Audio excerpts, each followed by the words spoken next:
The following presentation is brought to you by NAW NAW Alternative Wrestling.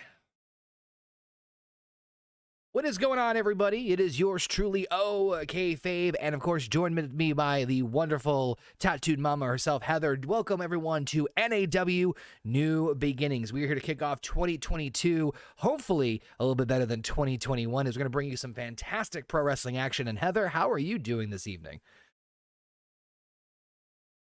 A little gremlin won't shut the fuck up. It's all good. Hey, just means we got another NAW fan in the house. We want to thank everybody for tuning in live right here on our new home at youtube.com/hornygoat, where you can find a boatload of new content coming your way, including the Marvel Roundtable, our weekly gaming streaming, our movie watch-alongs, and of course our new series, No Bucks Given. So make sure you check us out. If you haven't done so already, help us by subscribing to the YouTube channel. Of course, as you can see in the bar down below us, we are looking to hit 500 subscribers by the end of June. So make sure if you haven't hit that subscribe button already, make sure you do so and help us out as we advance on for this amazing new year. And we've got a ton of action coming your way. We have 3 championship matches, 3 titles on the line tonight, Heathers. We're looking to shape up 2022 for a new year for NAW. I mean, if you guys haven't checked out the last episodes or last shows from 2021 from NAW, including Parade of Champions, Halloween Fright Fest, Retribution, and Final Atonement, you can check them all on the original channel at youtube.com/okfaber. And Heather, if this show is anything like the shows we've had before, we're expecting some craziness here tonight. Oh, that indeed we are there, Connor. There's lots of big matches on the line tonight. It's going to be a lot of fun. And of course, we're going to kick things off in a crazy fashion in and of itself. Speaking of chaotic, we're going to kick things off with our Alternative Battle Royal. It is for the #1 contendership for the NAW Alternative Championship. For those of you who don't know, that is essentially our mid-card championship and is currently held by none other than Adam Cole Bebe, who we will see defend that championship a little later on tonight. But as we get ready to go to ringside, 8 men will have an opportunity to fight out over the top rope, Battle Royal style. Again, winner will become the new #1 contender for the NAW Alternative Championship. I mean, it's anyone's game here, Heather, and we don't even know who's participating in this, but just like we said before, anything can happen here in NAW. That it can, and we have seen quite the impossible things happen here on this company so far already. And we kick things off as we see the first participant is none other than Cassius. Oh no. Now, we did see him before in the inaugural Battle Royal back in September for the NAW Alternative Championship, but obviously came up a little short. But Heather, I have under good authority here that this Battle Royal is going to be unique because it's people who have either rarely or never gotten a shot at any sort of NAW championship, so we could see some fresh faces here tonight. That we could, and frankly, this was a good idea and a good old commish back there to do this. I mean, giving the smaller guys that have not seen the chance, get that chance. Indeed, Cassius Ohno, of course, we've seen him in successes in NXT and a little bit of the NXT UK brand, but now a free man, as of course we have the rule of thumb here, anybody here in NAW currently not signed to WWE under the 2K19 umbrella, and needless to say, that makes our roster pretty friggin' deep. That it does, and to answer your question there, Denrix, no. It is somebody who is currently not signed by any company out there, really. Yes, we have Adam Cole, who's signed by AEW, but... And of course, we have here none other than the man himself, the Perfect 10, Ty Dillinger. Of course, currently signed over to AEW, but, well, that's Sean Spears. We have Ty Dillinger over here. There's a distinct difference here. But, of course, Ty Dillinger also... brother. Yeah, it's his twin brother. Of course, also a man who has had very little opportunity, former in NXT. Didn't really do much on the main roster. But again, also was part of that inaugural Battle Royal back in September when we relaunched NAW. And now has a chance to become the new #1 contender for the Alternative Title. And Heather, the unique thing about this, and we'll talk more about this when we get into the Alternative Title, is that, well, the title also has 24/7 rules applied to it. Yes, that's what makes this title so interesting. Not only is it one of the higher regarded titles within the company at the mid-card level, it is also no holds barred. Anybody can go for it at any time.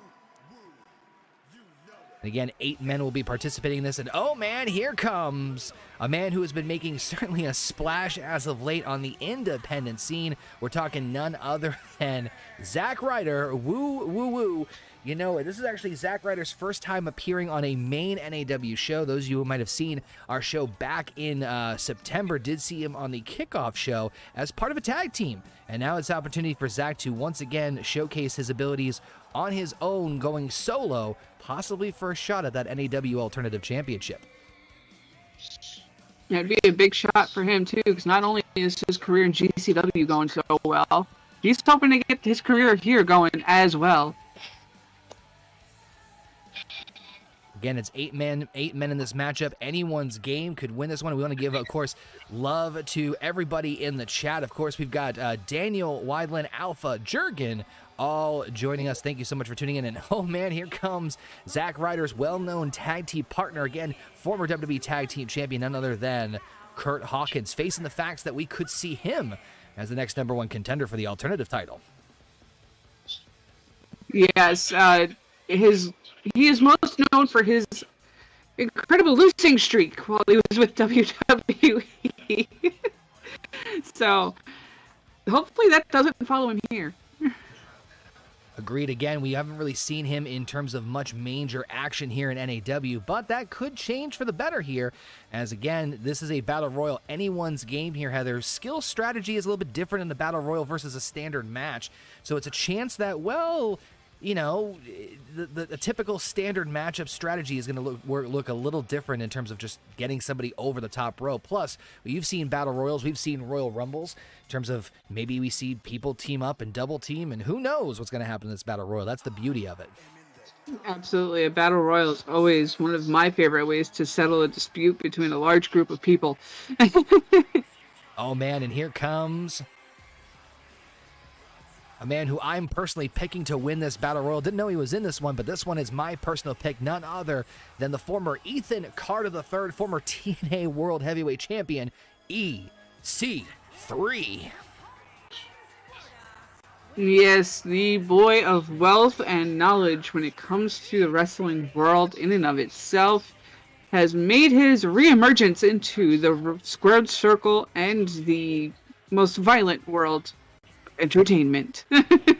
EC3 has every box checked off to be a bona fide world champion. But of course, here in NAW, it's not that easy. But perhaps an opportunity at the Alternative Championship is the stepping stone that he needs in order to maybe secure himself a future opportunity at the NAW World Championship. And of course, speaking of the NAW World Championship, folks, you do not want to miss all the other crazy action we've got here later tonight at New Beginnings. We, of course, got the main event. It's going to be a chaotic contract match. It's basically NAW's version of Money in the Bank. Winner will get an opportunity at the NAW World Championship anytime in the year 2022. Whoever that champion is at whatever show they choose. That's going to be, again, you thought 2021 was a little bit unpredictable, Heather, and 2022 shaping up to be even more unpredictable. But so far, Heather, any picks on who you think's going to win this thing? I know we got a couple more people coming out. At the moment, I think Cassius Ono might have the upper hand on quite a few of these people. All right, then. It's been a while since we've seen EC3 really perform anywhere heavily, so there might be some ring rust. You never know. Good point. Good point indeed. You never know. I mean, again, these battle royals can be so unpredictable. Oh, wait a minute. Perhaps I spoke a little too soon. It's none other than the Dancing Fiend himself, a man who definitely we have not seen in quite some time, making a splash and impact. It's none other than No Way Jose. Man, can you imagine him as champion? Not really, but that's just my personal preference.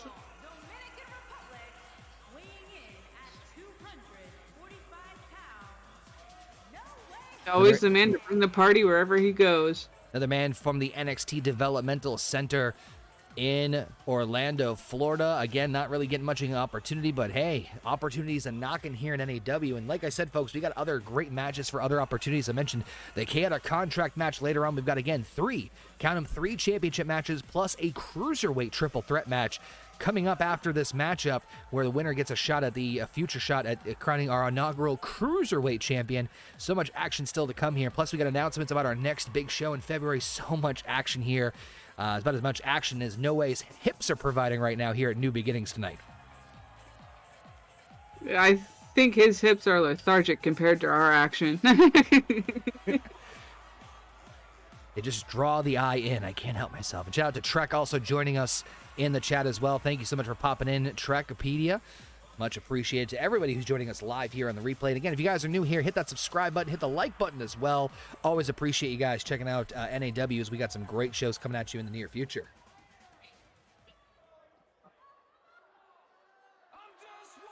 Oh.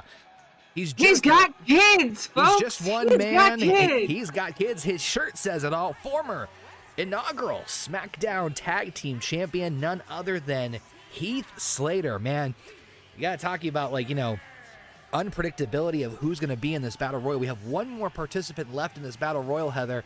And, man, I don't know, man. Heath Slater, personally, probably the biggest underdog in this Battle Royal. You know what I mean? I mean, ooh, that's a tough one to go against Heath Slater in this situation. Yes, my pick has changed from Cassius Ohno to Heath Slater at this moment. Oh, man. And then, of course, we got our final participant in this Battle Royal.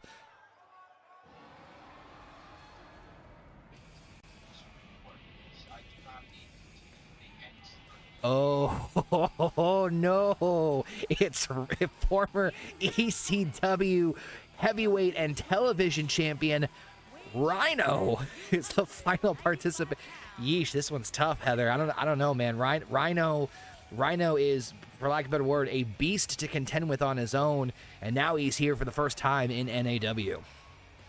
Agreed. However, being the only big man within the ring, it's never really fared well for other big men who have gone into a battle royal. They usually end up getting piled on before thrown out very early in the stage. So we'll see how well Rhino is able to hold on here. Definitely that phrase, the bigger they are, the harder they fall, will certainly play pivot here. And of course, here we go. The bell rings and we are underway with this 8-man battle royal as Heath Slater just drops down Rhino on his head almost instantaneously.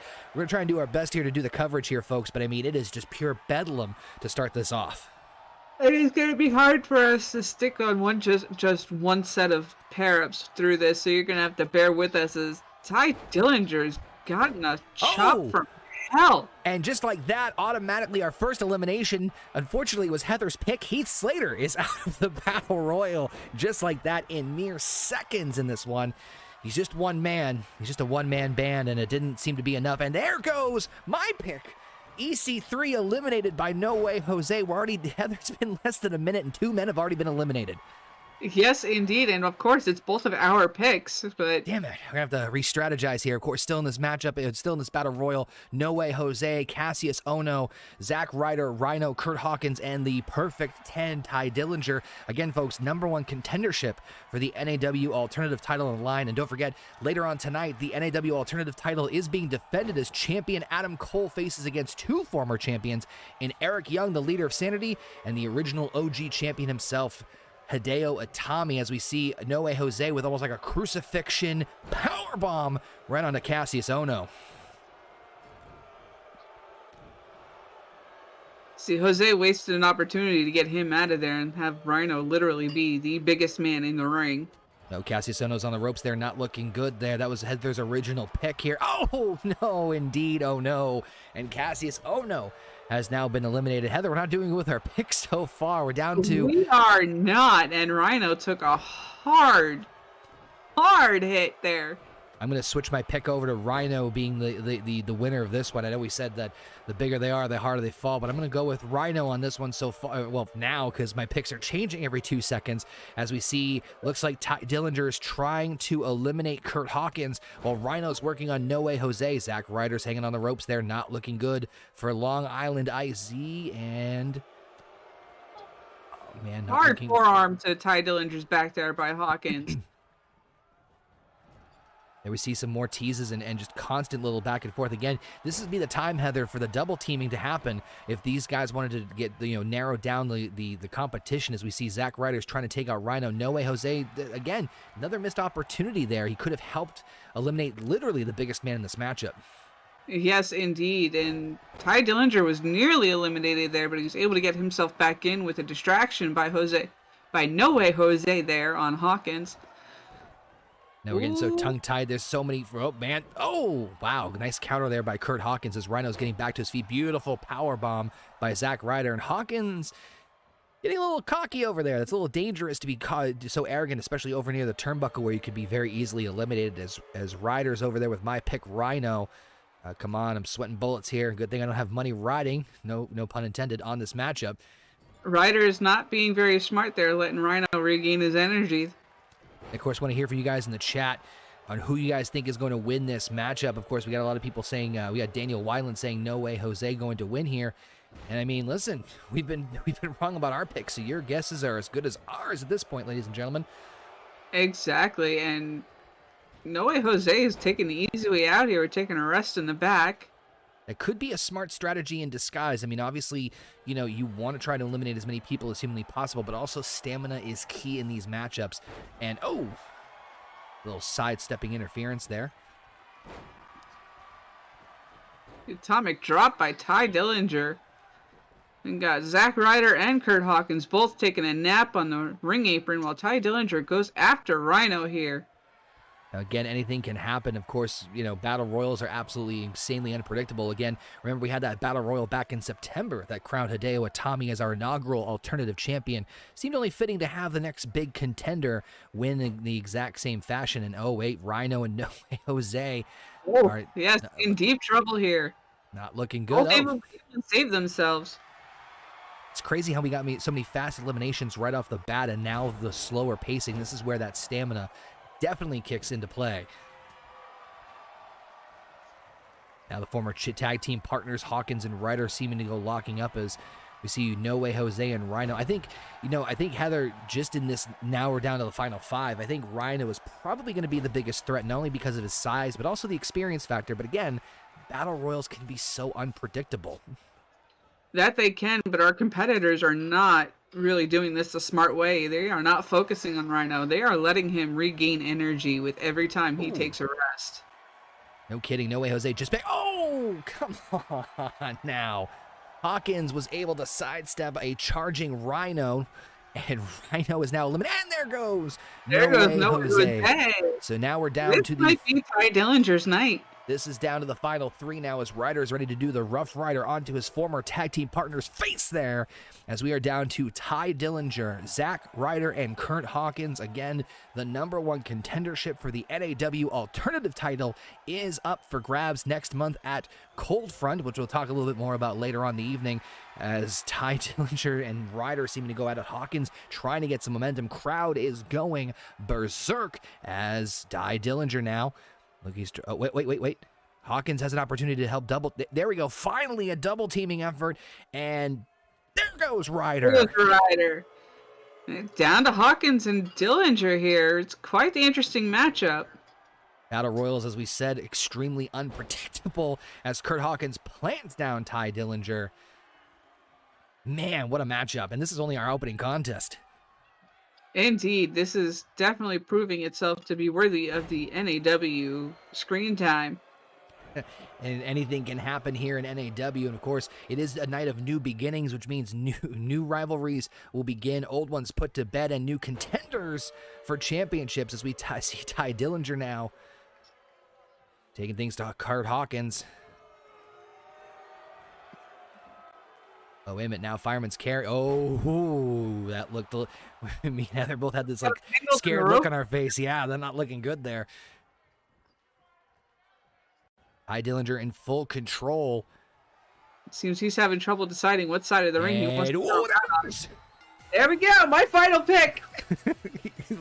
Our 4th pick said this battle royal. My final pick actually won. Ty Dillinger. Look at that Rough Rider boom as we saw the final 3 there with Zack Ryder, Kurt Hawkins, and of course the man who just won, Ty Dillinger. Impressive double team maneuver, and we saw a little bit of back and forth between Hawkins and Ty Dillinger, but at the end of the day, Heather, look at that beautiful knee there by Ty Dillinger, and this is what scared me the most. Ty Dillinger basically doing, look at that, over the top rope and just planting Hawkins down. Unbelievable. It was a victory well won and hard fought for. Certainly a perfect 10 ending for none other than Ty Dillinger, who will go on to Cold Front next month and challenge for the NAW Alternative Championship. Holy cow, what a way to kick off new beginnings. I mean, that was kind of crazy. That was insane. That was a lot of fun, and hopefully you guys enjoyed it too. I mean, we're off to a good start. Like I said, no matter who comes out on top tonight as the alternative champion, whether it's Adam Cole, Eric Young, or Hideo Itami, they got the perfect 10 staring them in the pipeline coming next month at Cold Front, which is going to be quite a show in and of itself. That it is, and frankly, this match, whoever is the champion, they need to watch themselves. Ty Dillinger is no slouch. Absolutely. And if you guys are big fans of NAW New Alternative Wrestling, you guys want to make sure you come back to our new home right here on youtube.com/thehornygoat as we get ready. A chill is coming our way, and it's going to be NAW Cold Front this coming Sunday, February the 13th, again, right here on youtube.com/hornygoats. The next time NAW is coming to your, well, I was going to say television sets, but more internet screens, as we got some matchups and announcements coming up, including we will reveal later tonight the main event for Cold Front, which Heather, I gave a little bit of a sneak preview to, and I'll tell you right now, it is going to be a hell of a contest. That's going to be definitely for sure. Of course, you guys are probably wondering about our NAW World Championship matchup. There is no NAW World title tonight. If you guys checked out Final Atonement, which was our last show back in December, Heather, it was Chaos Incarnate as champion Daniel Bryan, who has held the title since we got our feet wet back in September, faced his biggest opposition in both Braun Strowman and The Fiend Bray Wyatt as he defended against both of them in a triple threat match. Of course, going back here, The Fiend cost Strowman his initial shot at the world title, and these two exchanged singles victories against each other and then culminated this triple threat. And Heather, The Fiend is now our NAW World Champion. Yes, indeed, the master of the red light himself, and the demonic nature of this creature is no simple feat to defeat. That well said indeed. Strowman had a victory over The Fiend in Halloween Fright Fest, and then The Fiend getting one back in November, but it was ultimately Bray Wyatt who came out on top back in December to win our World Championship, our second only World Champion in NAW history. But we'll talk a little bit more about that later on and tell you what's going to happen with the NAW World title at Cold Front a little later on in the evening. But in the meantime, we've got some other championships to defend in the meantime, Heather, and this one is going to be a doozy. Breezango has climbed the mountaintop, defeating two of the strongest tag teams that NAW has thrown at them. It seems like the biggest underdog story in NAW history as they set to take on the champions in Alexander Wolf and Killian Dane. Indeed, indeed. I mean, the Breezango is the smallest tag team we have here in NAW too. Am I correct? I believe you are correct. Yes, they are one of the smaller teams. And again, they beat both Authors of Pain and the Bludgeon Brothers in our tag team title tournament in the last couple of months to get this opportunity. But, I mean, it's going to be a doozy as we kick it to ringside.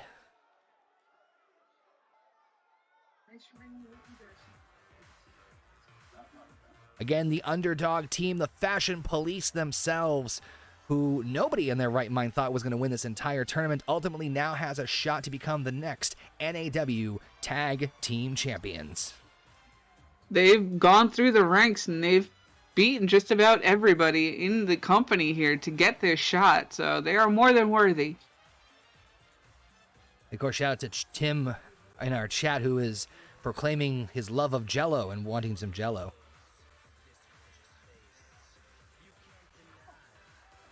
Of course, you guys are joining us here on the YouTube channel. We are also throwing it out there to you guys in the chat. Who is going to walk out of here as the NAW World Tag Team Champions? Again, the inaugural champions were, of course, Luke Gallows and Carl Anderson of the OC, losing them to Sanity last month in a tables match at Final Atonement. But again, Breezango, I mean, Heather, it's hard for me not to root for Breezango in this situation.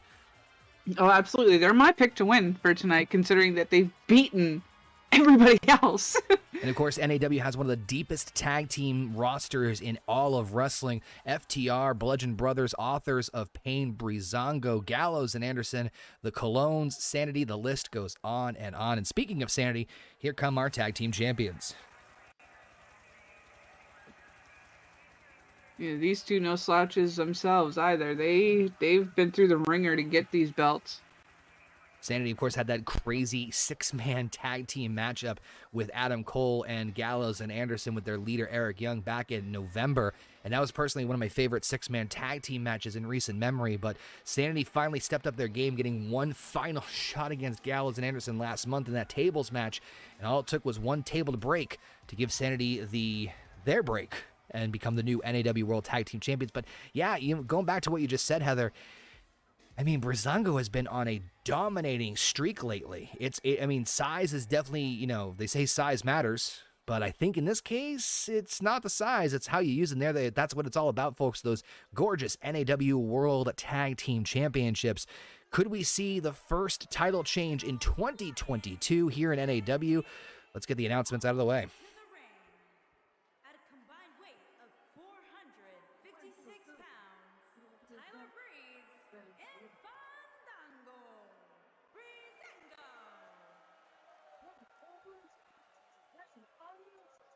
And their opponents, at a combined weight of 567 pounds, they are the Tag Team Champions, Alexander Wolf and Killian Dane, Sanity.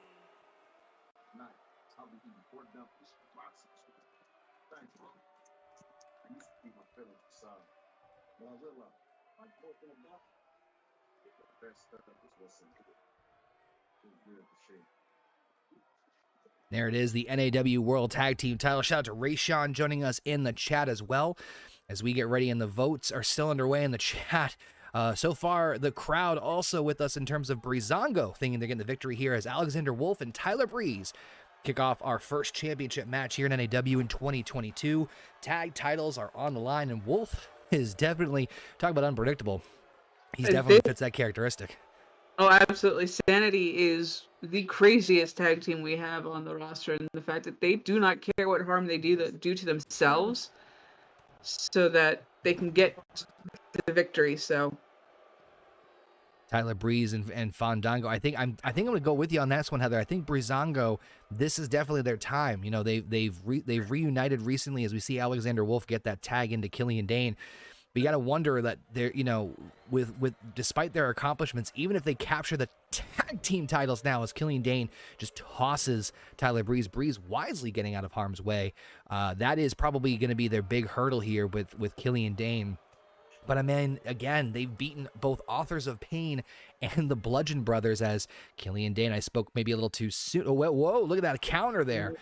Nice arm drag by Breeze, and there's my point. They have beaten bigger opponents, Heather, so I think in a rare opportunity here, or a rare moment, I think the champions are at the disadvantage. I would suggest that they are, considering the fact that Breezango is a small, fast-moving, and hard-hitting team at the same time, so I think they've been underestimated quite a few times. So far, Breezango has been, I just checked my records, Breezango has been undefeated as a tag team in NAW since their reemergence back at Halloween Fright Fest, beating both Sin Cara and Kalisto, and then, of course, winning all these matches for their tag team title opportunity. So Breezango might be the year for them for 2022, as, of course, we see Alexander Wolf and Sanity start to regain their control over Breezango. Again, tag team titles on the line. Of course, still to come tonight, we got that alternative title on the line, as we mentioned earlier in the evening. Plus, we have Paige, the NAW Women's Champion, the only NAW Women's Champion we've had since we've launched in September.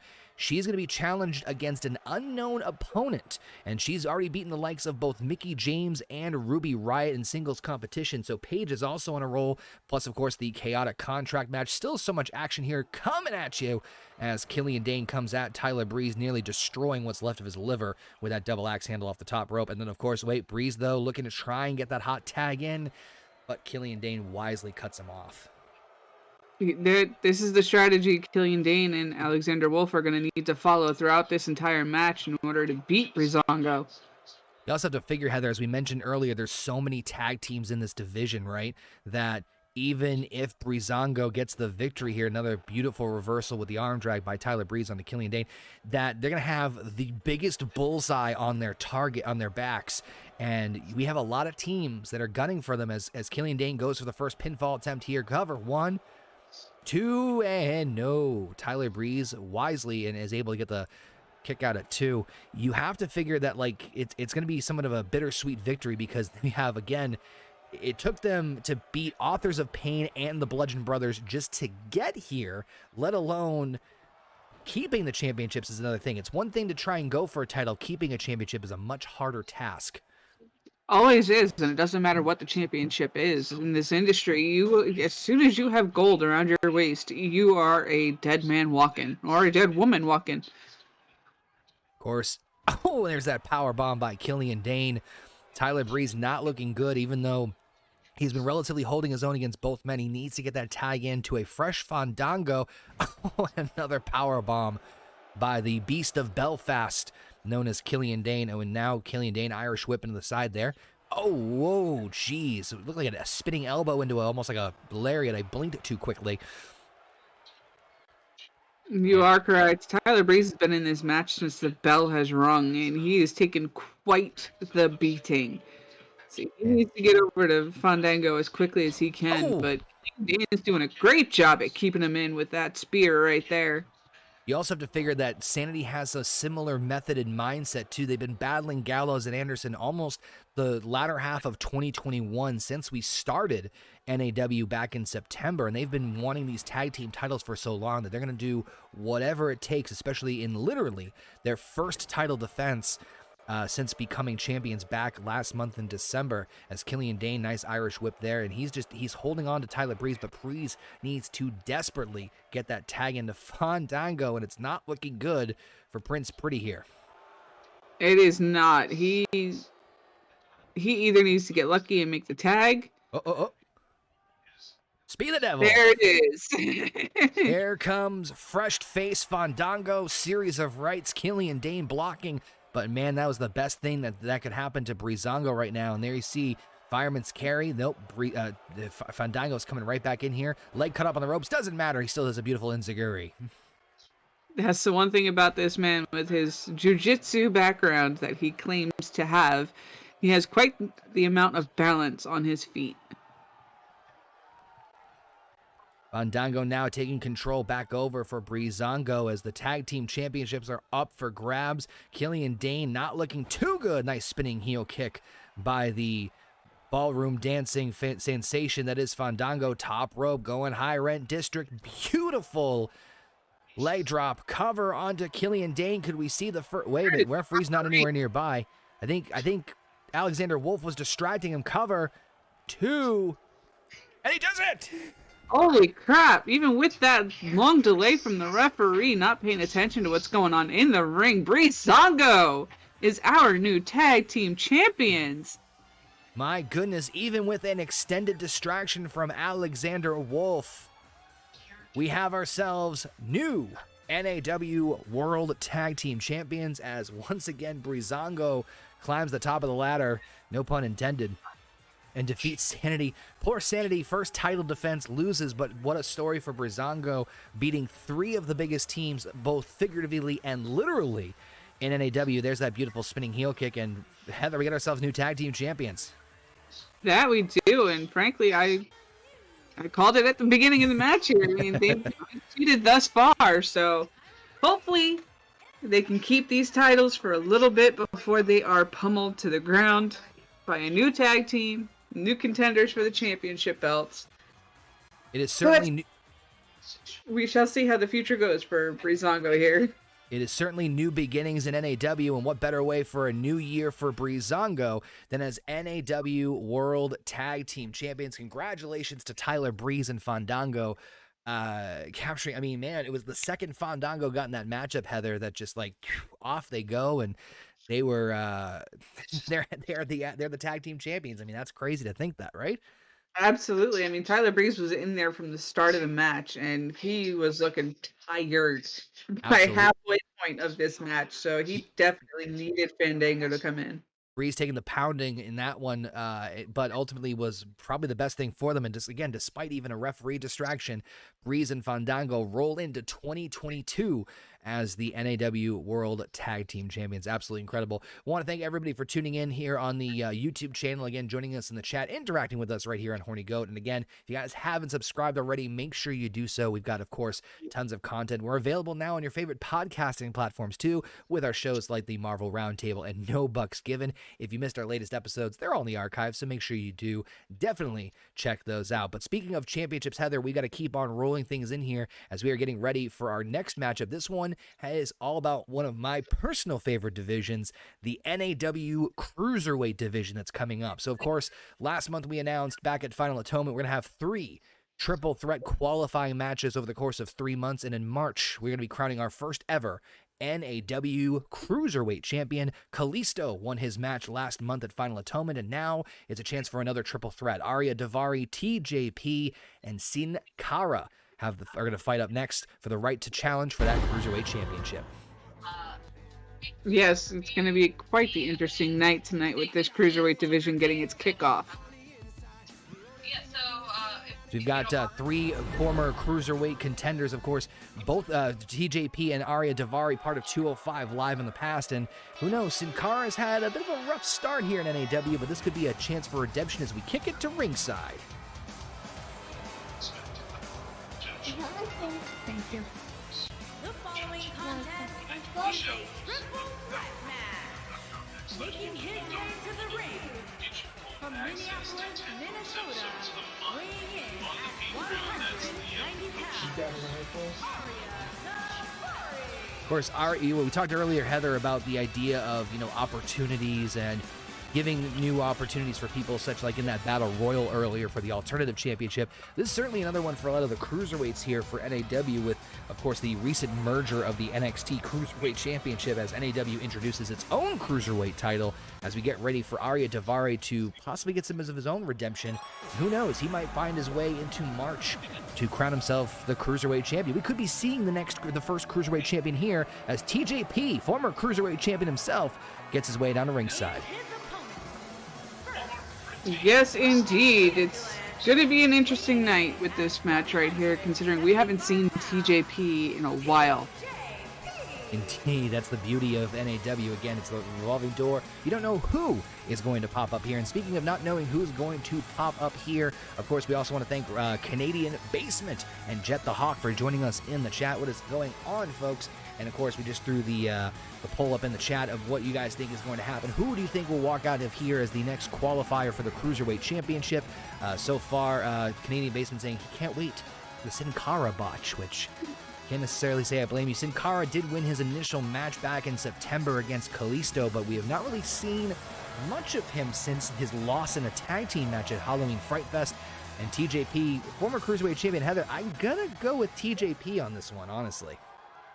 He is the youngest of the bunch, if I remember correctly, so he just might be able to hold out the longest in all of this. And here comes Canadian Basement's favorite, Sin Cara. from Mexico City, Mexico, weighing in And JP's favorite in Sin Cara. Boing.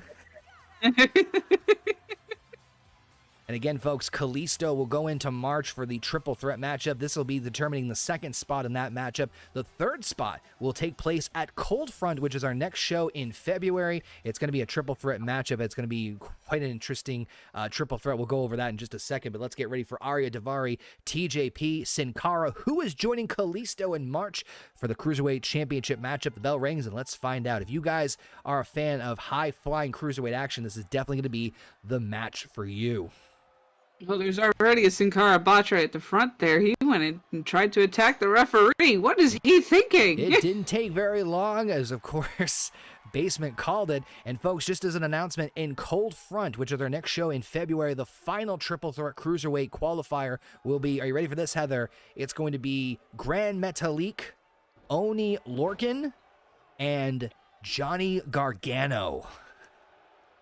Interesting choice there, but I think Johnny Gargano is going to be the winner of that one. Well, you have to tune in to Cold Front next month in February to find out. As we see now, TJP is just getting aggressive as Sin Cara is botching the air. TJP going for the cover. And Canadian Basement's prediction so far coming true is Sin Cara, I don't think he knows who he's wrestling. I think he thinks he's in that Battle Royal or fighting a ghost of some kind, but beautiful bridge pin connection there, although he didn't actually Either go for that the or we pin. signed John Cena and we didn't know. It is a possibility. He's technically not signed to WWE. It could be anything that happens. Of course, Rayshawn saying in the chat that he thinks Davari is going to win this one. So far, the poll in the chat is definitely going heavy on TJP, 67%. And we appreciate everybody for tuning in and checking this out. Make sure you also smash that like button. And if you haven't already, subscribe for more awesome content. And of course, man, what a beautiful spin kick there by Arya Davari. There's been a lot of talent shown in this young man that we have not yet been able to see because of him not performing as of late, but he has got the chance. Of course, that's what NAW is all about. It's all about fantastic opportunity and matchups you may not have seen before. And chances for new talent to shine or possibly, botch, whatever it is. Considering Sin Cara has finally found where his opponents are and is actually striking flesh at this point, it's amazing. Progress, Heather. It's all about progress. Now we see that triple threat rule into play, and we were going to mention this earlier. And later on, we have our triple threat alternative championship match, which is actually going to be coming up after this one. The triple threat rules, as we've seen in many of these NAW multi-man matches, is so tricky because you have to keep your eyes in the back of your head for multiple opponents. As TJP, beautiful head scissors takedown there. Hurricane run off the top turnbuckle into Arya Davari. Now can focus his attention on Sin Cara as he actually doesn't botch, which is impressive. It's only a matter of time with him as TJP does an excellent kip up here. Oh, it was a nice catch. TJP showing his core strength with that. TJP, I believe you're right, Heather, is the youngest out of everybody in this group. And again, former Cruiserweight champion in his own right. That certainly gives him the advantage. Oh, beautiful move there by Sin Cara. Sin Cara is actually coming alive here at about the halfway point of this match, I would believe. But it is the Cruiserweights. We never know how long they can fight. That's the beauty of the Cruiserweight division, is that you don't know what's going to happen. There's all sorts of crazy high-octane, high-flying action. But Davari, I gotta admit, has been impressing me in this matchup so far. And part of me is rooting for him, even if he gets a shining spotlight. And that's going to be the beauty of this Cruiserweight division, Heather. But there goes Davari over the top rope, so I might have spoken a little too soon. Oh, there's still a chance for him to come back once he regains some energy on the outside there, because it does not appear that TJP is in a hurry to win this match. But he's also being the most aggressive as TJ goes for the pinfall here. 1 count only, as Sin Cara surprisingly gets his shoulder up. Did not think he was going to be able to get up in time, considering he thought this might have been a nap instead of an actual matchup. But that's besides the point. TJ now, oh, beautiful right hand. TJP, double underhook. Oh, God, as Arya Davari tried to break it up for some reason.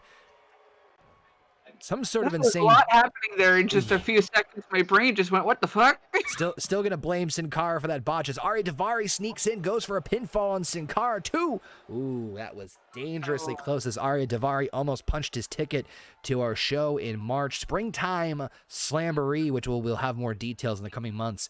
March right here on the Horny Goat. So if you guys haven't subbed, make sure you do and hit that bell so you're notified every time Sin Cara botches and goes live, as we see him do a modified fireman's carry drop on Arya Davari. Goes for the cover of his own. TJP trying to crawl back. Cover 1, 2.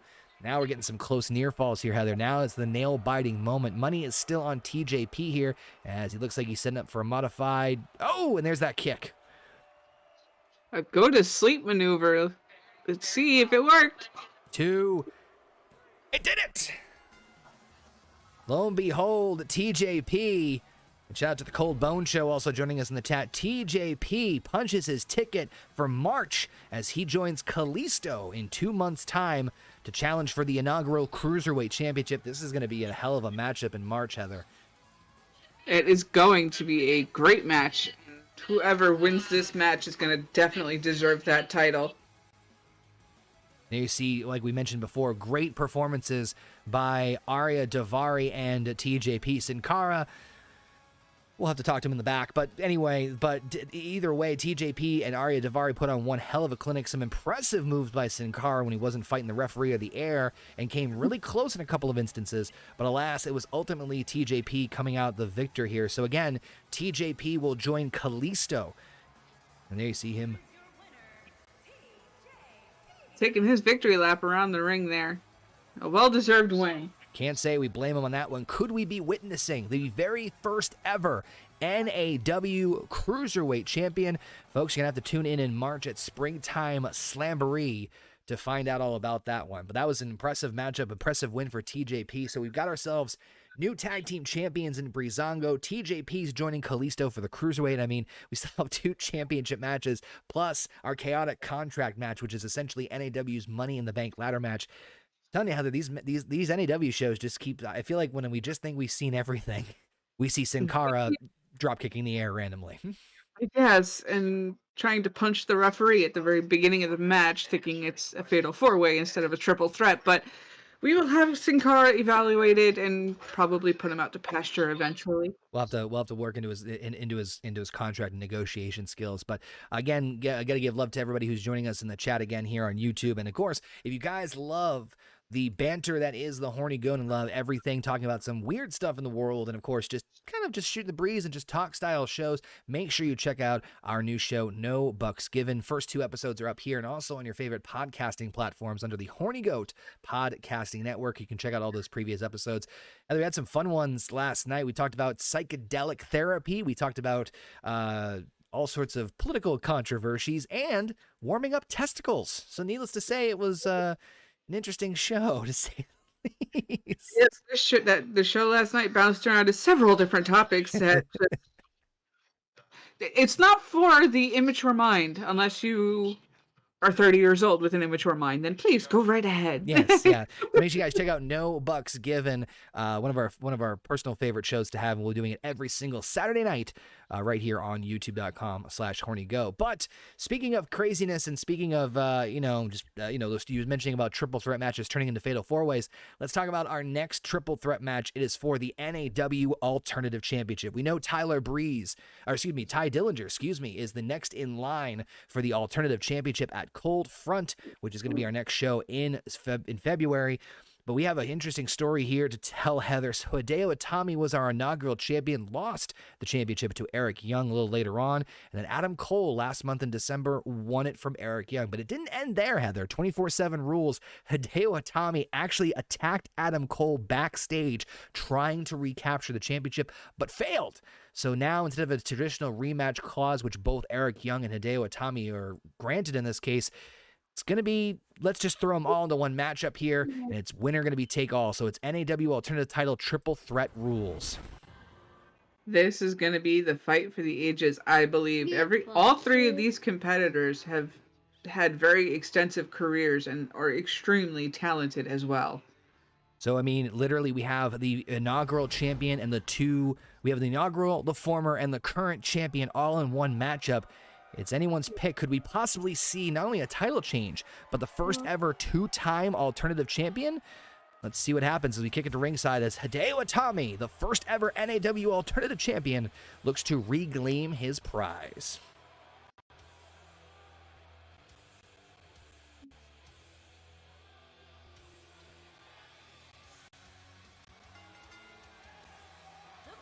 This is going to be a close match between all 3 of these gentlemen. Now, what's interesting is that, again, mentioned before, Hideo Itami won the championship inaugurally, Eric Young won it, and then Adam Cole beat Eric Young, so it's kind of like a 6 degrees of Kevin Bacon situation. However, due to the nature of this feud and this rivalry, we have temporarily suspended the 24/7 rule, at least for tonight. So for right now, we need to make sure that everything is squared away, so this rivalry, this whole triangle of love involving the alternative title is going to come to an end one way or another tonight at New Beginnings. And again, Heather, down the road, Ty Dillinger has got his sights set on whoever wins this matchup. So you got to wonder how that's going to play into the factor here of, who's going to walk out as champion, or who's going to walk out as champion. Yeah, it's going to be an interesting sight to see with that match, indefinitely. It's going to be something to look forward to, as well as all the other matches. Of course, we still have other matchups still to come here tonight, but as we saw earlier, Sanity, of course, unfortunately came short defending their NAW Tag Team titles as Breezango captured the tag titles from them. that doesn't mean that Sanity cannot walk out the victors here. Eric Young has a chance for redemption, not only for himself, but for Sanity as well. As we throw the poll up in the chat, who do you guys think is going to walk out as the champion? We got some comments here in the chat. We have Canadian baseman Hideo is getting injured eating Cheerios at this point. Can't really disagree with you on that one. It's, again, I cannot say enough how much talent is going to be in this ring between the three competitors right now. But in my opinion, I think Adam Cole is going to retain. Definitely a tough call on this one. I mean, you have three very, very different styles, which is the beauty of the Alternative Championship, essentially open division that anybody can go after. And you have Hideo Itami, obviously the Japanese style wrestling with the strikes and the karate style. And of course, Eric Young is the wild, insane, unpredictable nature. And then Adam Cole, who you could see almost like a pure breed in terms of like having his experience on the independent scene fast, almost like a cruiserweight-esque style. And it's literally anyone's game at this one. Triple threat rules make it even more dangerous because it is first pinfall, first submission, no disqualification, no count out. It's literally going to be one of the probably more, I'd say, underestimated chaotic matches of the evening. That it is, and that's what it will always be with Triple Threat. Don't even need the champion to be involved in the decision at the end of the night with this one, so it's going to be a wild ride for our audience at home. Absolutely. Eric Young, I think would, and speaking of which, I think Eric Young, that fits his style to a T, as out comes the NAW Alternative Champion, Adam Cole. Oh, excuse me, gotta get this right. Adam Cole, baby. Interestingly enough, Heather, the crowd right now in the chat is split. We have right now a tie between Hidami and Eric Young. Right now, Adam Cole leading with half the votes to retain the championship. It's going to be a tough call because, like we said before, first pin, first submit. In this case, Adam Cole could lose the Alternative Championship, like Heather mentioned before, without even being involved in the decision. He does not need to be pinned. He does not need to submit to lose this title. And that could be his downfall right there, because if he gets knocked out cold outside of the ring, he is not getting back in time to stop any kind of a pin. We can confirm with management that there will be no involvement from the OC, Gallows and Anderson, no outside interference from Killian Dane and Alexander Wolf, as the score needs to be settled tonight with these three, as Adam Cole, baby, sets to defend his Alternative Championship.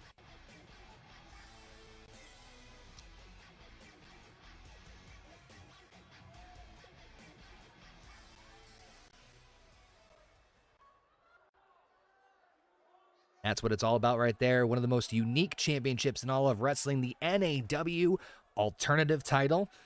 Second only to the Fiend's NAW World Championship. And there you see the referee holding it up.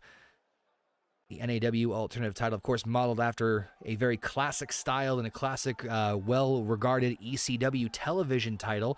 As there we see Hidami, Eric Young, Adam Cole, referee checks, bell rings, and our second championship match of 2022 is underway as Hideo Itami kicking things off, literally, by kicking the crap out of Adam Cole, trying to finish off where he left off with that attack last month in December, and now Eric Young going in, boom, and just like that, Adam Cole's already in the lead, going for a pinfall already. One, oh, geez, that was fast.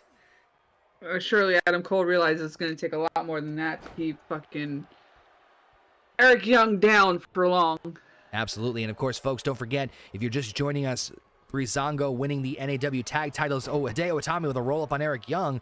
Breezango winning the Tag Team title. Still to come, Paige to defend the NAW World Women's Championship against an unknown opponent. And, of course, the chaotic contract match, which is essentially NAW's version of Money in the Bank. TJP was qualified to challenge for the Cruiserweight Championship in March as Hideo Itami just practically kicked off Adam Cole's head. Wait a minute. Not looking good for Eric Young, as Hidami is a man on a mission. As remember, Heather, Hidami never received his rematch clause against Eric Young for the Alternative title, so I think he understands what's at stake here. He does indeed, and he's quite pissed off that he never got that rematch. So he's going to take this for himself. And remember, folks, Ty Dillinger, who won the Battle Royal at the beginning of the show, as Young nearly decapitates Eric Young. Ty Dillinger, the perfect 10 himself, will get his shot at the alternative title against whoever is the champion at Cold Front, our next big show in February. Cover by Adam Cole, cover 1.5. As Cole gets the kick out here.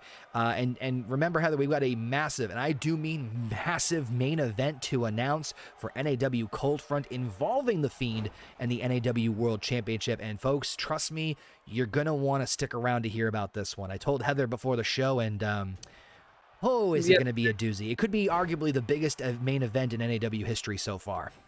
Yes, as soon as I heard that this conversation went down without me, my jaw hit the floor. Cole for the cover on Eric Young, cover and 1 count only. A lot of interesting quick near falls or near pinfall here, Heather. Like, you notice that a lot of these guys are trying to get the pinfall as fast as humanly possible, which we haven't really seen so far this evening. But then again, given the caliber of these athletes, what's on stake here? Because essentially, this is everyone's last shot at the alternative title, as Adam Cole seems to take it to Hideo Itami. Can't say I blame them, but just interesting strategy from all 3 of these men. Honestly, the longer the match goes on, the more horrendous things are going to get for these competitors. So it's smart for them to try and end it early. Cole now going right after Hideo Itami. Beautiful block kick there. Young's coming in there hot, though. Hideo Itami. Now here comes all the craziness of the menage a trois that is this matchup for the alternative title, as Eric Young buckle bomb Cole into the turnbuckle. I don't know if you remember this, Heather, but Hideo Itami power bombed Eric Young off the Battle Royal, over the top rope for the Battle Royal to win the title in September, and that gave me shades of that. Eric Young, though, what's he doing? Beautiful moonsault by Eric Young onto Hideo Itami. Cover 1, 2, and no such luck. Wow. That's insane. That's insanity. Quite the fight. Couldn't resist the bad pun, as Eric Young and Adam Cole coming back in hot. Beautiful takedown by Adam Cole. Again, these triple threat rules just make everything so craziness, as Hideo Itami pulled a Sin Cara and attacked the air here. Adam Cole now.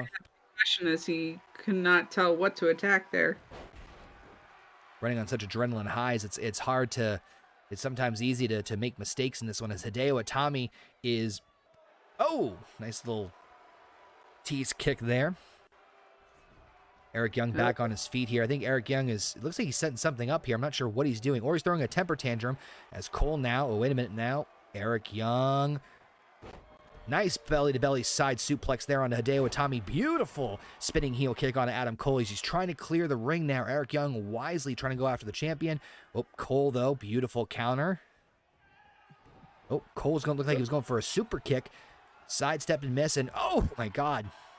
And remember, folks, no count out, no disqualification, so referees 10 count means diddly squat here, so these guys can battle outside the ring as long as they humanly want. But of course, it doesn't mean jack shit unless you can get the pinfall. Nice neck breaker by Young.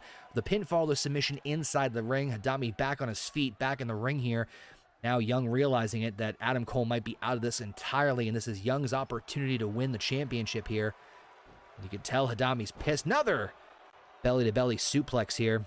Could Eric Young be going for... Yep, he's going for a pinfall cover here. Covered by Young. Oh, damn, only a 1 count from the leader of Sanity. Give up yet, Jesus.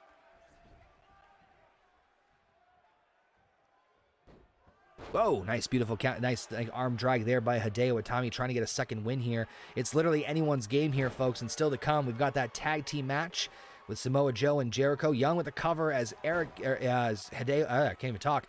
Eric Young with the cover. Oh, geez, there's another cover. Damn, it's hard to call this matchup. It's just straight action at this point. Who's going to be the one to come out on top? Eric Young with the backbreaker right to Adam Cole. Young cover on Hideo Itami as Adam Cole rolls out. Oh, not even a 2 count, though. Good Lord. I think we're going to have a talk with our referees. Their counts seem to be a little slow this evening. Oh, they might have gotten referee count lessons from Sin Cara if this is the case, as Hideo Itami is coming back in here. Oh, wait, Young now with the beautiful... I mean, these guys are countering almost everything they possibly can. And again, the Alternative Championship is on the line as Eric Young Oh my God, just tossing Hideo Itami halfway across the ring. Here comes Adam Cole. Oh my What God. the hell? Adam Cole throwing caution in the wind with that running boot and a super kick to Hideo Itami. And bam, cover. Hideo with the, or excuse me, Adam Cole with the pin on Hideo too. Oh, the closest He was near able to fall. pivot his pelvis there forward just enough to get out of that pinfall. Closest near fall I have seen this matchup. I thought Adam Cole had that one. Oh my God. This is where I think we just shifted gears here, Heather. Oh my God. And Eric Young gets tossed from the top turnbuckle. Adam Cole seemingly switching into high gear here as he is just absolutely tearing through Eric Young and Hideo Itami. The alternative champion is definitely not playing games anymore. Tree of Adam Woe. Cole? My God. Goodness, this is a car wreck, folks. This is not a wrestling match. This is a car wreck. It really is. I mean, absolutely insane. And all three competitors back in the ring now. Hideo Itami looking to set something up. Fireman's carry. And go to sleep. Sleep. Go to sleep. Adam Cole's knocked out. Now Hideo. Whoa, wait. Hideo Itami's now. Is he going to do it again to Eric Young? Go to sleep on Eric Young. Hideo at the cover. 1, 2, and he does it. Hideo Itami once again becomes the NAW Alternative Champion for a second time, the first ever two-time champion in NAW history. And wow, what a matchup. Hideo Itami, the inaugural champion. I mean, Heather, this was a brawl. That indeed it was, and unfortunately I have to step away for just 1 second, so. No worries, as we just recap the action here. Eric Young tearing through everybody. I mean, these guys were fighting tooth and nail any chance they could. There you see Adam Cole after the super kick and the double cross-arm pinfall attempt there. I mean, absolutely insane. That was a damn near 3 count. I thought he had it, that one. But there you see the first GTS to Adam Cole by Hideo Itami, followed by the second one to Eric Young. And we have ourselves our first ever two-time champion in NAW. ECW All-Star Champion, Hideo Itami.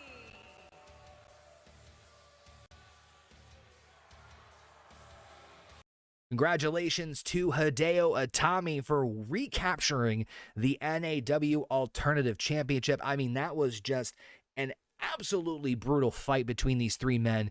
All three of them showing how important everything was and how important the NAW Alternative Championship is. Congratulations to Hideo Itami on a well-fought and well-earned victory, that is for sure. And of course, folks, if you haven't heard the news, if you missed out on the earlier match, Ty Dillinger won our Battle Royal at the beginning of the show, which of course means that at Cold Front next month, the Alternative Championship will be up for grabs as Hideo Itami will go one-on-one with Ty Dillinger. And after seeing that matchup, I'm honestly not sure how it's going to go down between these two, as literally we saw Hideo Itami pull out all the stops to show why he won the championship in the first place. And I fear that Ty Dillinger might be getting in a little over his head. But my goodness, this matchup at Cold Front next month in February is going to be one for the ages. That is for sure. And of course, folks, if you didn't hear the announcement, we'll be back here for more NAW action next month at Cold Front. That is going to be live Sunday, February the 13th. Again, right here on youtube.com/hornygoat. We look forward to that. And we're looking forward to giving you guys a blockbuster announcement later on tonight, featuring the main event for Cold Front, featuring the NAW World Championship. I'll tell you guys right now, you don't want to miss it. It's arguably the biggest matchup for NAW, or possibly the biggest main event in NAW history. But we've got a lot more still to come, including this next matchup, which is all about, well, a little bit of retribution and revenge. It's a tag team matchup of the likes of which is going to be very, very interesting. It's Chris Jericho teaming up with Samoa Joe to take on none other than MIRO and a mystery tag team partner. We rewind the clocks a little bit back to December. MIRO was on a singles winning streak, being undefeated in singles action here in NAW until he came across Chris Jericho.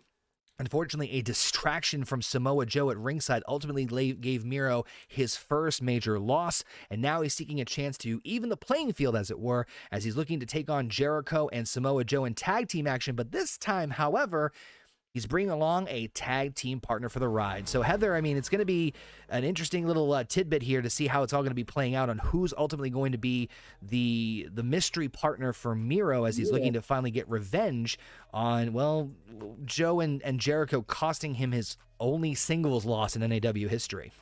It's definitely going to be interesting to see who he's got left to fall back on, really, with everything he's done in his career. Of course, Jericho, no stranger to success either. Again, it was a very weird story where Jericho was challenging Miro in singles competition, and Miro was kicking ass and taking names, undefeated in singles competition, until he came across this man, the Ayatollah of rock and rolla, in Chris Jericho. And interesting alliance with him and Samoa Joe. I mean, listen, I'm not complaining about this whatsoever, but definitely a unique pairing and a unique situation here, and maybe Miro will finally get his opportunity at revenge here tonight. It's definitely an interesting pairing, though I will say I can't blame them for seeing the talent in each other and deciding to make this team. So it's good on them for that. And hopefully Miro has somebody that can match the talent of the Painmaker and Samoa Joe. This will be Samoa Joe's first in-ring match in NAW since his surprising arrival, last month at Final Atonement, and we still don't really know much about the relationship between Jericho and Joe. We've seen Jericho obviously challenge and involve himself in and around the NAW World Championship before, but this is definitely something that definitely was let off out of nowhere and out of left field, where Jericho and Samoa Joe don't really have most in common here, but who knows? This alliance will certainly be tested tonight. But you're right, Heather, you do make a point of, like, Miro's kind of in the same boat. We don't really see him a lot with people. Anybody. Yeah. He's burnt a lot of bridges in the past with himself here with Miro, and he's not made the best of friends with a lot of people. So, well, it's going to be interesting to see who walks out. Speaking of walking out, here comes Samoa Joe. Of course, no stranger to success, a former TNA, X Division, and NXT champion, a man who I am personally happy to have here in NAW, despite the way he entered into the promotion. But Samoa Joe certainly has an opportunity to make some heads turn and really create some unique, intriguing matchups here in NAW. That it is, and it's going to make for even more entertainment down the road, not just tonight. Absolutely. And of course, folks, don't forget, we mentioned earlier, we've got a lot of matchups still to come here, including we have our two matches following this one, the NAW World Women's Championship. Paige will defend against a mystery opponent, which we'll find out almost immediately. And then, of course, we still have the Chaotic Contract match. That we do. We still have a long night ahead of us, but it's been entertaining as hell so far. And here comes the Bulgarian brute himself, MIRO, the best man, as he prepares himself for this tag team matchup. Again, unique to tag team situations, not really well known for this, and you gotta wonder, like, I'm trying to honestly rack my brain around who his partner could be, but obviously we're gonna find out in just a second. I mean, this is a unique situation because normally I'd say, oh, it's obviously gonna be Jericho and Joe, but they seem to be almost just as fresh a tag team as MIRO and his mystery partner is. So it's really all, hands up in the air. Wave them around like you just don't care. And I don't know if you're noticing this, but Miro has quite the sadistic smile on his face right now, so it's going to be interesting to see who he has following him out there. As we see the chat trying to do Scott Steiner math in the chat, which always appreciate of that. And never know. You never know when we might see Scott Steiner as we get ready for Miro to reveal who his tag team partner is.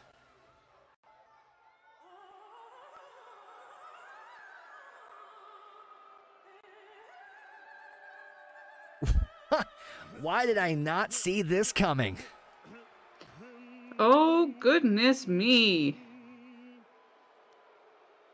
The man of opera himself, Aiden English. Rusev Day reunited.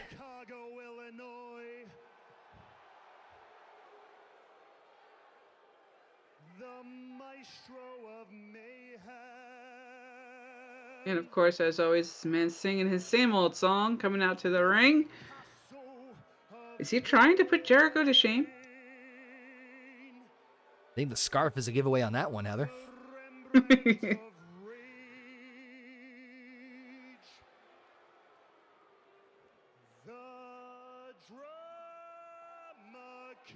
Certainly seems like he is singing quite the sad opera song here, but I don't think the crowd much cares. As much as they are happy to see him, they don't want to hear him sing. Another little factoid about Aiden English, he's married to the daughter of the late great Eddie Guerrero. That is true.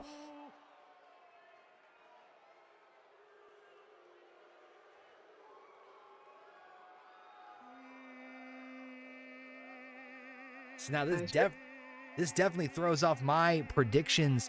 The beautiful vocal strides of Aiden English, absolutely breathtaking, as always.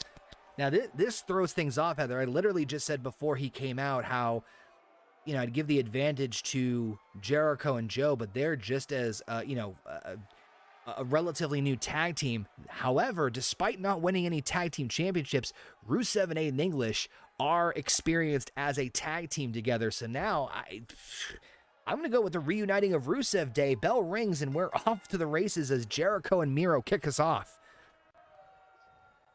That's definitely going to be an interesting matchup there. And yes, of course, I agree with you. My choice is going to be Miro and English as well, because they have had plenty of experience as a tag team beforehand. So they know how to work it. They put their thing down, flip it, and reverse it as Miro is being challenged here by Jericho as he's reversing Miro's own advances here. Nice collar and elbow tie-up by Y2J and Miro. And, of course, again, want to reiterate our thanks and appreciation for everybody joining us here tonight for New Beginnings and our new home here at youtube.com/hornygoat.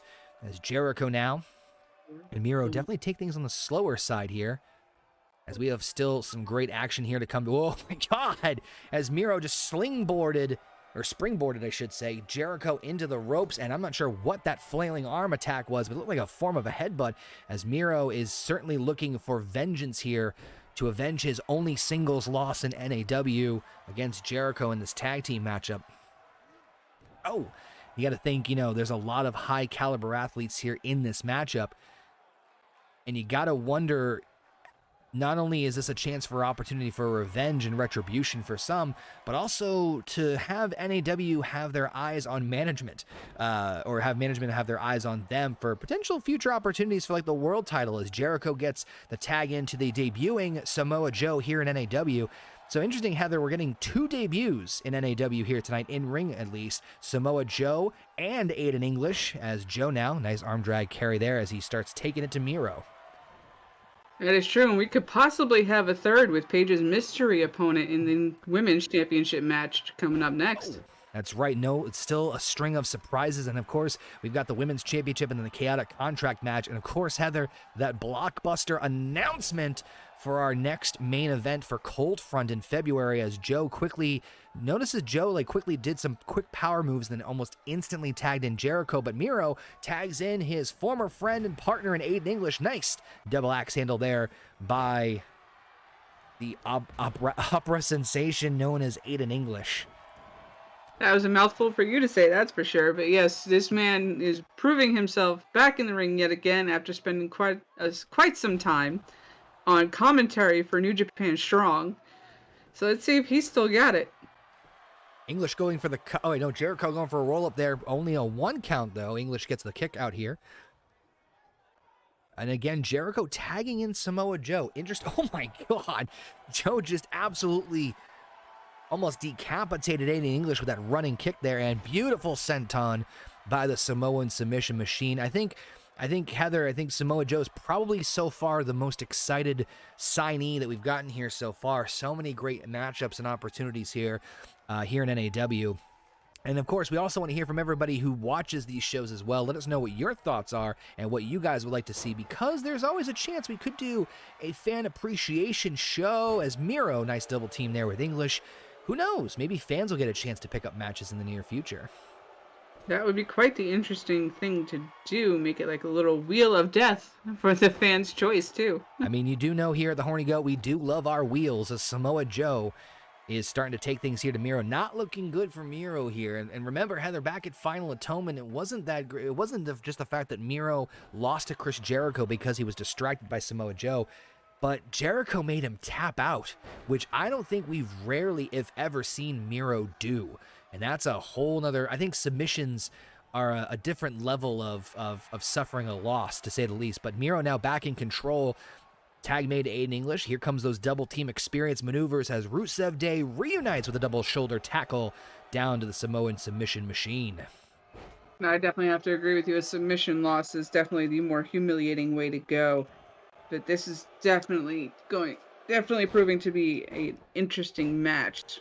So far, this is the longest Samoa Joe has been in the match, and he doesn't seem to be faring too well against the opera sensation of Aiden English. Oh, nice takedown there by Aiden English. Gotta say, English looking like he's in the best shape of his career. Nice full Nelson slam onto Samoa Joe as he's looking to fireman's carry. Impressive strength by English taking down Samoa Joe. Pinfall cover goes Samoa Joe, but Jericho is able to run in and break up the pinfall. English is pissed off at that one, and rightfully so. Man, I almost thought Aiden English had that one for sure. Absolutely. Back up on his feet, going into the turnbuckle there. Oh, whoop, nope. Joe sidesteps. Miro goes down. You know, Aiden English, the smallest of all the competitors in this matchup. But I got to say, that last little series there was extremely impressive, although that might be just all he was able to provide as Joe gets the tag into Chris Jericho. Interesting strategy by Jericho and Joe doing very frequent tags. Nice DDT by Y2J. That could ultimately favor them in this matchup now that they've isolated Aiden English. Indeed, it will, considering they're keeping themselves as fresh as they possibly can throughout this entire match. And it seems to be working for them at the moment, but time will tell if it's something that will continue to work. You got to figure, too, Heather, that despite Jericho and Joe obviously both having tag team victories and accolades to their name, as English gets the tag in here to Miro, they are, by nature, singles competitors. And so those frequent tags probably benefit them. So despite they be able to have, like, say, double team maneuvers or the psychology behind it, and beautiful running bulldog by Chris Jericho, that would give them a better advantage because it's essentially just like a gauntlet-style matchup where they're just tagging in a fresher singles competitor despite it being a tag match. Miro, beautiful STO takedown onto Jericho. Here comes that vengeance that we were talking about earlier. Jericho now, oh my God, there's that speed and the experience of Y2J. And so that taking into consideration, man, it's a tough call. And here comes nice stretch by Jericho as the chat is still saying in the poll that Jericho and Joe, 62% of them still think Jericho and Joe's going to win this one. Miro's looking like he's in a lot of trouble. Or is he? Whoa. Nice little reversal there by Miro as he just flipped right over onto Jericho. Surprised he didn't go for a pinfall attempt. Nice block. Beautiful right hand. Oh my God, just a series of fights and a beautiful enziguri. But I think the experience factor is also a big part too, Heather. It is indeed, and that was an incredible sequence of action there from Jericho. I mean, oh God, that was brutal move there. Did see Miro coming in for... No, he's not going for the pinfall cover. Here comes the accolade. He's going for the accolade. The move he was trying to get Jericho to submit to, but of course, too close to the ropes. Jericho breaks it way too early as Jericho now regains control. That one had the crowd going, and there's the lion salt. Cover 2. And Aiden English coming in with the save to break up the pinfall. That could have been a double humiliation for Miro. That it could have been. And now it looks like Miro setting Jericho up for another speciality here. And, was going for like a high Rusev kick, or Miro kick, I should say. Copyright infringement. Oh, but Jericho blocked it. Nice hip toss there as there's Jericho tagging in to Samoa Joe. Again, Heather, it's so bizarre to see Jericho and Joe, but I mean, we talked a little bit earlier about the tag team division. If Jericho and Joe became a actual tag team, nice Samoan drop by Joe, they could be a very dangerous essentially a power couple in NAW. And there's Joe with an STO on his own, taking down MIRO. Cover 1. Oh, English again. Got to give props to Aiden English, breaking up another pinfall attempt by his tag team opponents. But Joe looks like he might be going for the Coquina clutch here onto MIRO, and he locks it in. That's not good. Not good, not good, not good. Oh, and that's all she wrote. Samoa Joe with a Coquina clutch chokes out MIRO. Oh, man. For the second time in a row, MIRO has to submit and lose. Oh, man, that's not going to be good. That is not going to be good for MIRO here. He is not going to be happy once he gets back to that locker room.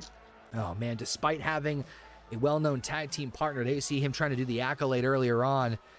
Despite that, you see the beautiful lion cell from Jericho. It was the Coquina clutch by Samoa Joe that got him the victory.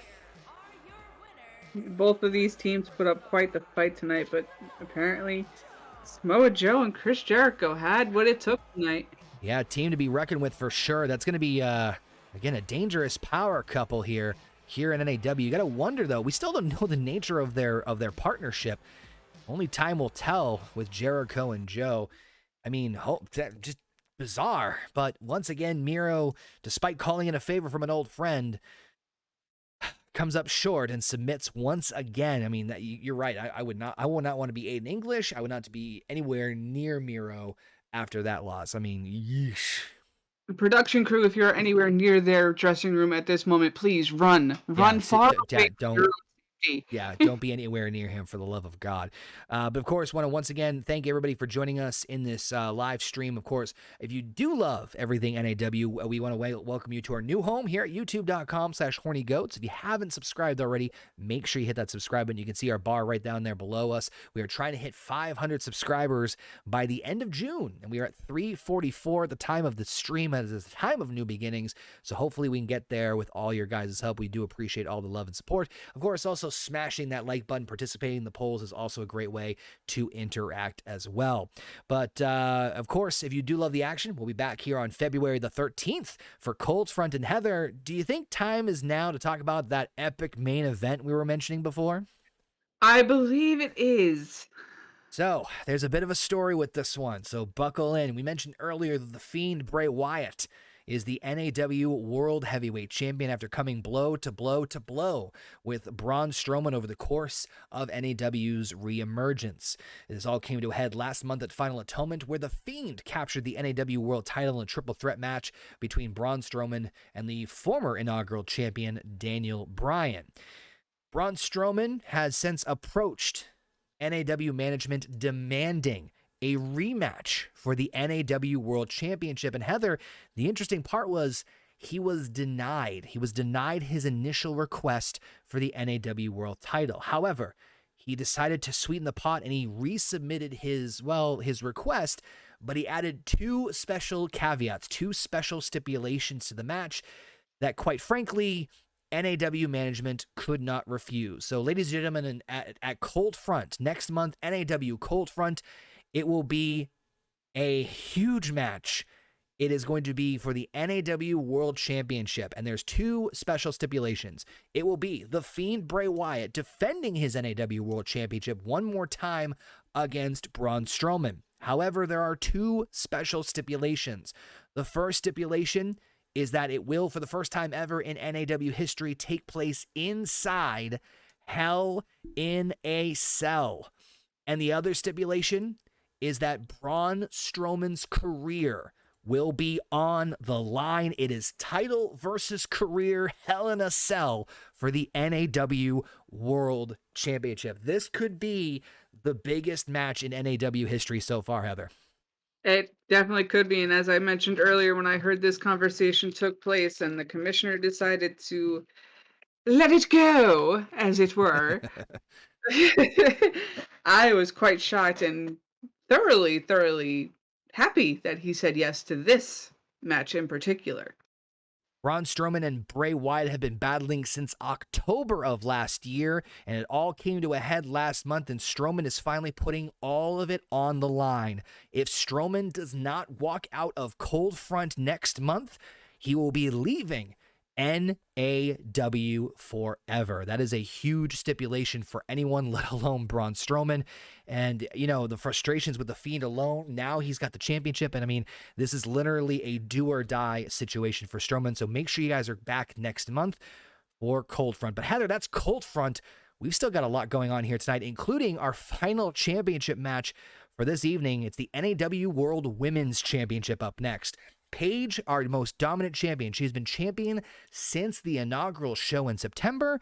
She's beaten the likes of Ruby Riott. She has beaten Mickie James, and now she's facing a mystery opponent. One can only hope this mystery opponent's up to the challenge, because Paige has been dominant and on a roll, and she is ring savvy, as her mother was pregnant with her. And still wrestling. Yep, absolutely. Now, of course, we're going to cut to ringside, where we're going to see the initial person show up first, because it is a championship match. Challengers always come out first. But here comes the mystery opponent, who is going to be challenging Paige for the NAW World Women's Championship. And it's for the ECW Women's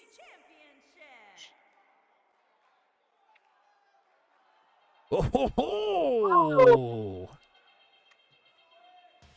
Fresh off of the release list, a former NXT Women's and NXT Women's Tag Team Champion, Ember Moon, making her debut here in NAW, and now she's challenging for the Women's Championship. Quite interesting that she gets shoved to the front of the line here, but Paige has beaten pretty much every other woman we have in NAW. So, no better time than now.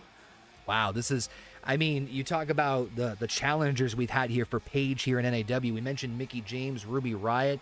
I mean, we still have so many other female competitors. But yeah, you do make a point here, Heather, that Ember Moon, by hook or by crook, has made herself to the front of the line here.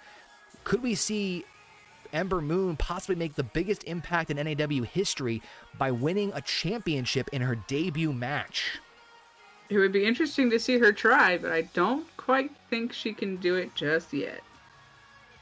I mean, that is going to be the ultimate question here as we throw it over to the chat and who they think is going to walk out, who will win the NAW World Women's Championship. I mean, it's a tough call. As we mentioned before, Paige. And here comes the champion.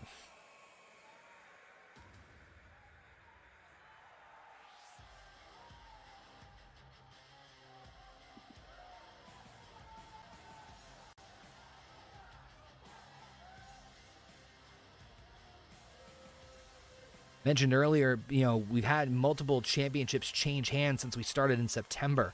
We've had 2 NAW World Heavyweight Champions, 3 NAW World Tag Team Champions. We've had now 3 NAW Alternative Champions, but Paige has so far been the one and only NAW World Women's Champion. Mentioned a very good point, Heather, that Paige has been absolutely decimating the competition, so it's hard to see who could possibly dethrone her. Ember Moon, I'm really on the fence about. I am too. She is still quite young, but again, Paige was 22 when she won her first championship with her former company, WWE, so... That's what it's all about right there, the NAW World Women's Championship. I'm sorry, Heather. Yes, you made a good point. I mean, it is a tough call. Ember Moon's still young in her career as the ring announcer gets ready for the announcements here.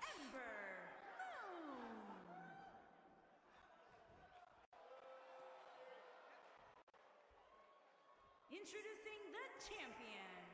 And to Basement's point, we do clean all the championships. She is the ECW Women's Champion, Paige.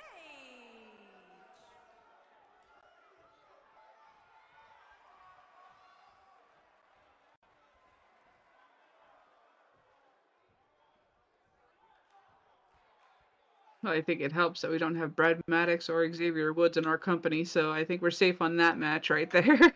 Very true. DNA evidence is exonerated here in NAW. There it is, the NAW World Women's Championship. And Heather, you can also think of it this way too. We've had this is our third and final championship match of the evening. And so far, we've had 2 title changes. Indeed, we have. Will it be a third? Raw may have Ember Moon winning this one, but I'm still not sure she has it in her to beat Paige at this time. Name of the game is New Beginnings, which means anything can happen. It's a new, fresh year for everybody. And, of course, we still have our main event. There's Ember Moon now.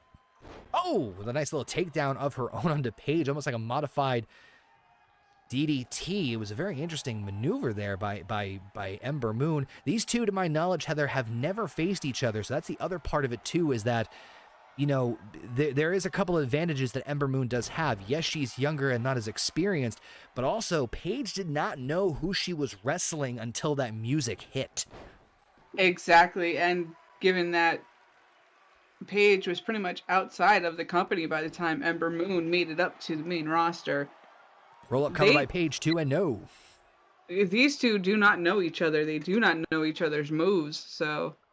Tough call here. Nice Russian leg sweep by the women's champion Paige as the voting in the chat is going. That the chat actually thinks 75% Ember Moon is to win the women's championship tonight. A very interesting tell that the chat is thinking that Ember Moon is going to walk out as champion. So very interesting scenario here. But Paige now once again dominating. You're right, Heather. Paige was basically out of the company when Ember Moon showed up. So it's interesting that these two have never fought each other up until this point. Oh, but there you see Ember Moon sidestepping Paige there on the knee. Up fireman's carry, beautiful takedown.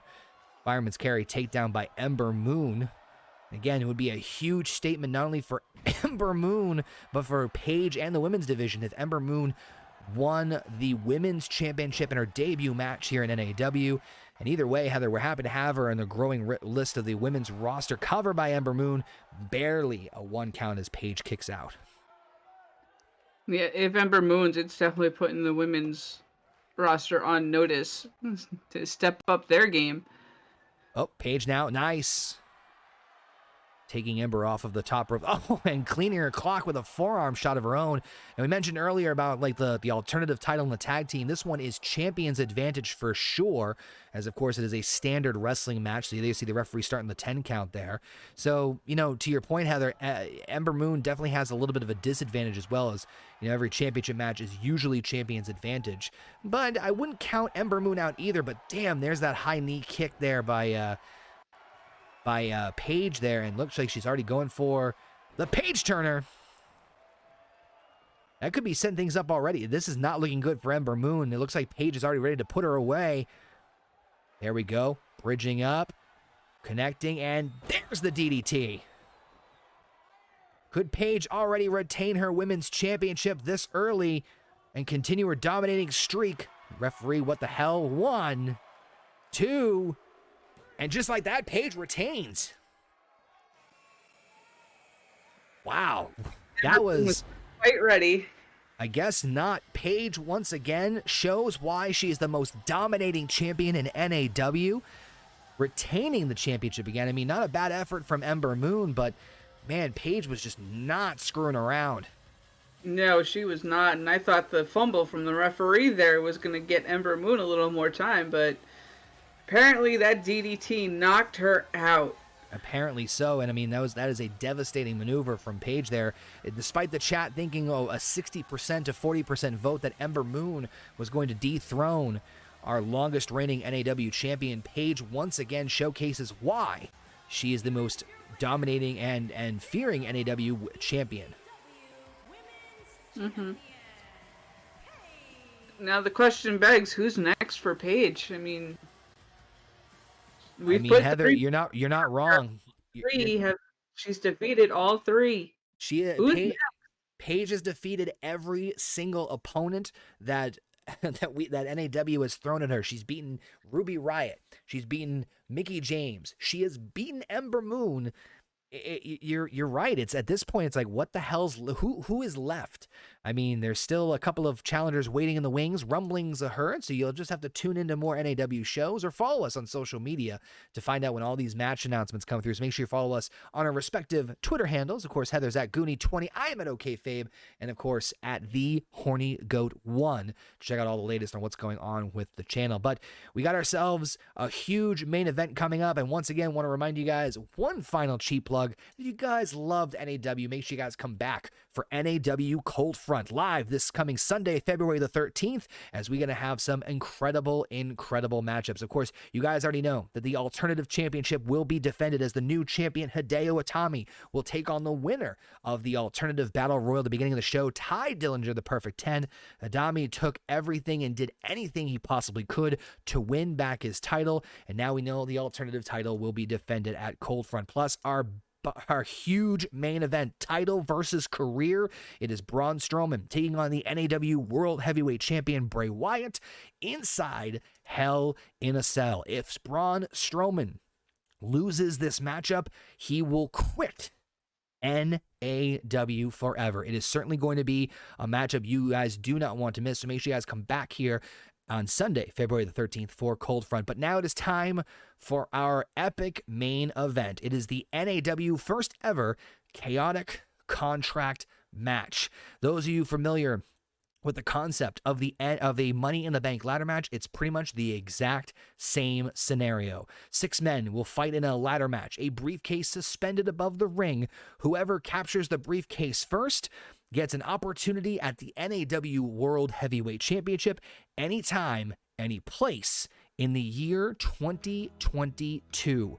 And considering the likes of who we have in this matchup, former world champions and abouts, it's going to be very, very interesting to see who's going to get that opportunity. I mean, heck, we might see them cash in next month at Cold Front after that Hell in a Cell match. You never know what's going to happen with the results of the chaotic contract match. Daniel Bryan, Kane, Christian, Matt Hardy, Jon Moxley, and Aleister Black. Let's kick it to ringside for the intros. I'm gonna go lay down with Patty. There you go. Yep, go have fun. Each one of these men have a claim into being why they should be in this matchup, and originally had their NAW management wanted to try and provide, again, new opportunity for people, but there were some that, well, made some strong claims as to why they think they should have this opportunity. I mean, you talk about, like, you know, there's a difference between a #1 contenders match, and this is a different type of contendership match in and of itself. Yes, I mean, Daniel Bryan and Aleister Black have a case of their own in this match alone. So it's going to be interesting. It's going to be interesting. You never know. The king of ladder matches, Matt Hardy, or Christian, may step up and bring back their SummerSlam days. Aleister Black, of course, did challenge the then champion Daniel Bryan back in November, but the interesting interference of the Big Red Machine, Kane, ultimately stopped him from capturing the NAW World Championship. And unfortunately, Heather, at Final Atonement, Kane defeated Aleister Black, so Aleister Black making the claim they never received a fair championship opportunity, and so Aleister Black was injected into this chaotic contract match. Yes, indeed. I remember very vividly Kane coming out in support of Daniel Bryan very unexpectedly, which caused Aleister Black to lose that match. That's the beauty of NAW. You never know who's going to show up. And I'm certainly, you know, we obviously talked about Daniel Bryan losing the championship. We'll get to him in a moment. But, I mean, Aleister Black also no stranger to success in ladder matches, because back at Halloween Fright Fest, he won a match pretty much the exact same as this to get that world title opportunity. So, you know, you talk about Matt Hardy and Christian's experience. I mean, Aleister Black won this matchup literally 3 months ago. Can he do it again? Or will this man stop him again? Only time will tell as this match, as its competitors get to the ring. Big Red Machine has his own advantages in the fact that he is one monstrous competitor. Of course, Kane also no stranger to success, a former Money in the Bank contract winner himself back in 2010. And it's still uncertain why the Big Red Machine has his eyes set on Aleister Black. But again, part of just wrapping up this rivalry between these two. Although I gotta say, Heather, I think that if Kane wins this matchup, it'll probably be the match result that gets the most fans pissed off. I would agree. I mean, just his size and his just overall brutality, it makes him a favorite, but at the same time, he's up there in age. He's at that point where he should be thinking of retirement. And again, here comes one of those two men that you mentioned earlier, Heather, that no stranger to ladder matches for sure, Captain Charisma.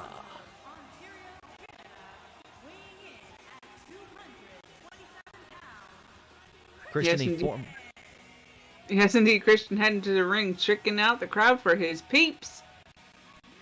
Peep show all across here. The audience is Christian, again, a former world heavyweight champion, and again, no stranger to ladder matches, revolutionizing them with the TLC matches and even having battles for the Intercontinental Championship. But he has an opportunity here to jump the head of the curb here and get himself a guaranteed NAW World Championship match in 2022. It's not only just a guaranteed world title match, Heather, it's anytime they want. As we mentioned before, right, we got on here, we have that epic Hell in a Cell match at Cold Front. The winner of this could literally wait for the cell to be raised, whoever the victor is, slide in and cash in right then and there. I was just going to say the rules of the Money in the Bank could follow the rules of the NAW briefcase on our own here. And we could see that contract being cashed in with with the champion knocked out cold in the center of the ring.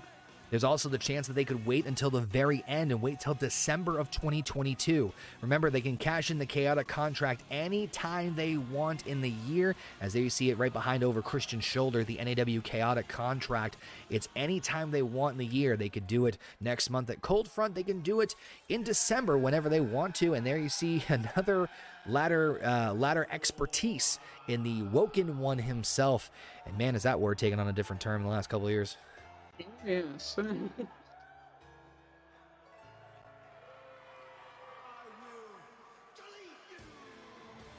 Matt Hardy definitely hoping to delete his competition in this match this evening. But can his hips handle it? Excellent question. Again, much like Christian, no stranger to ladder matches, but also coming up short recently here in NAW as well. So you got to wonder, there's an opportunity for Matt Hardy to, well, again, capture, again, Heather, it's not just about a number one contendership. It's about a number one contendership on the person's, well, terms. They can do it as early or as late they want. Hell, they can do it in a matchup where the NAW World Championship isn't even being defended. Indeed, you are correct, which makes this quite the interesting contract indeed. Although, given the fact that The Fiend's the champion, I'm not sure how much I would want to provoke that beast. But here comes Jon Moxley. Well, they could easily use that contract and turn it into a triple threat and take The Fiend out. That is an excellent point. We have seen that happen before, where we've seen a person cash in and change the dynamics of the matchup, going from either a triple threat, or in this case a singles match, into a triple threat. And here comes Moxley as he gets ready. And again, Moxley, also no stranger to the NAW Championship, challenged Daniel Bryan inside a steel cage match following Fright Fest. And now this is his chance to get back in the swing of things here. And again, with the crazy nature of these ladder matches, another man to take advantage. It's hard to kind of pick this one, Heather, I'm not going to lie. It is. I'm going to definitely keep my eyes on the high flyers of the match, that being Daniel Bryan, Aleister Black, and Christian. Even in his later years here, he's still not afraid of that top rope.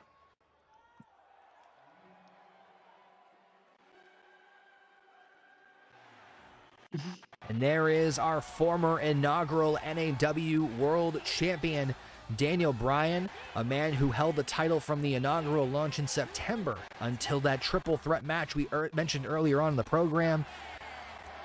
He never received his fair rematch for the NAW World Championship, but man, Heather, he made a compelling point. When Braun Strowman presented that opportunity at Cold Front for a title versus career inside Hell in a Cell, we figured it was only fair to give Daniel Bryan his rematch clause, in essence, or sorts, in this matchup. And I mean, you're right, these high flyers, I mean, Daniel Bryan was, next to Paige, our most dominating NAW champion.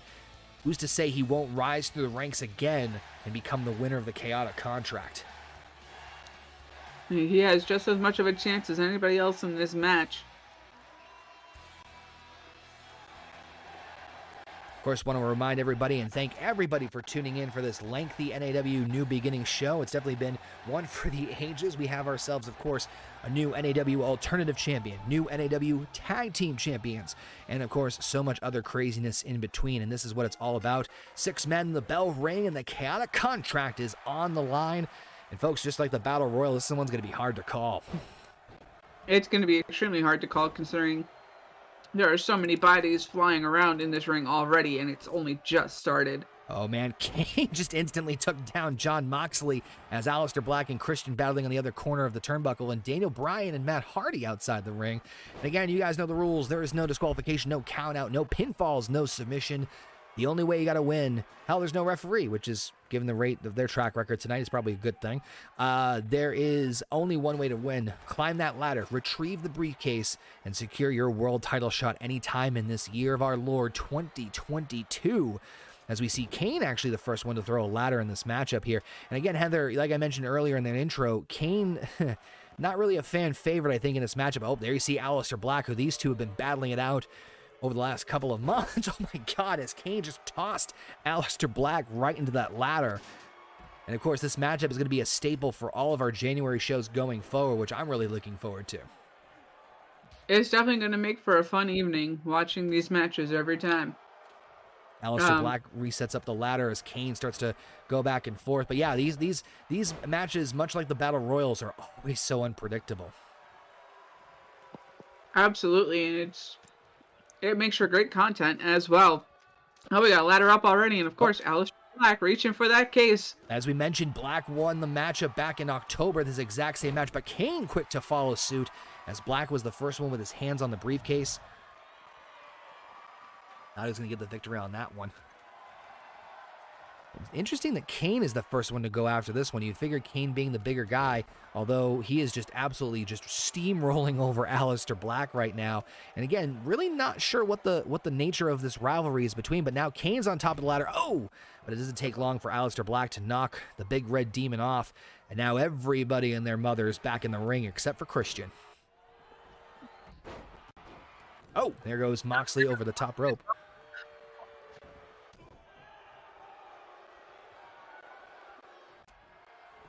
There we see here more just chaos in this matchup, hence the name of the match, Chaotic Contract. And Christian now battling Aleister Black on the outside of the apron as Kane is now making his way up the ladder, taking his sweet-ass time, apparently. And oh, no, Kane's grabbing the briefcase here. It's not, look, that's not good. Christian, there's Heather's mention of like the speed of Captain Charisma. Don't underestimate him. Oh, wait a minute. That's not good. Christian got knocked off and Kane's now on top again, fiddling with the briefcase. That's not good. Somebody get him. We mentioned that the crowd would not be happy if Kane won this, and Kane right now has had the briefcase in his possession the longest. The ladder's now knocked out. Kane still got it, and oh my God, Christian just powerbombed Kane onto the ladder. We were a hair's breadth away. And with that powerbomb. That was, Heather, we were a hair's breadth away from the big red machine having that Chaotic Contract, and I'm just telling you that I just know the fans would not like that at all. But luckily, Christian was able to dethrone the Devil's favorite demon. We see Matt Hardy on the outside. Not sure, Daniel Bryan as well. Moxley taking it to Kane. Christian and Aleister Black now going at it. Moxley, this is kind of a matchup right up his alley as far as just pure pandemonium and bedlam. Oh my God, what a running knee to the temple of Kane. I think the safe bet here, Heather, is to definitely try to, oh my God, what a double team attack there by Moxley as he takes out Christian with a crossbody, but he was aiming for Kane.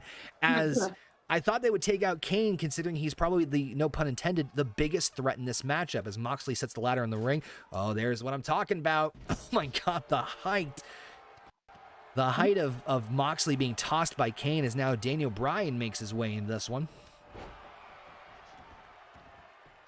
I mean, Heather, what do you think the strategy is going to be in this matchup? It's probably that. There's not going to be much of a strategy. It's just going to be beat the fuck out of whoever's in front of you as hard as you can.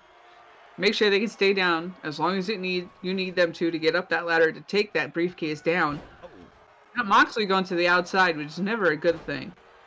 Again, they can pull in any other sort of weapon they want. There is no disqualification in this matchup. Hell, there's not even a referee in this match. Uh-oh, Kane's got Matt Hardy going up high for that choke slam. And he no-sells it. Matt Hardy just tosses Kane on the outside here. Oh, man, this is literally anyone's game. Moxley now looked like he was tossing freaking Christian around like a pizza dough up in the air. Oh, and Kane just throws out poor Matt Hardy is just being decimated here. Wait, well, Aleister Black getting tossed out. Bryan now getting a chance to lead here. Oh, and here comes Captain Charisma.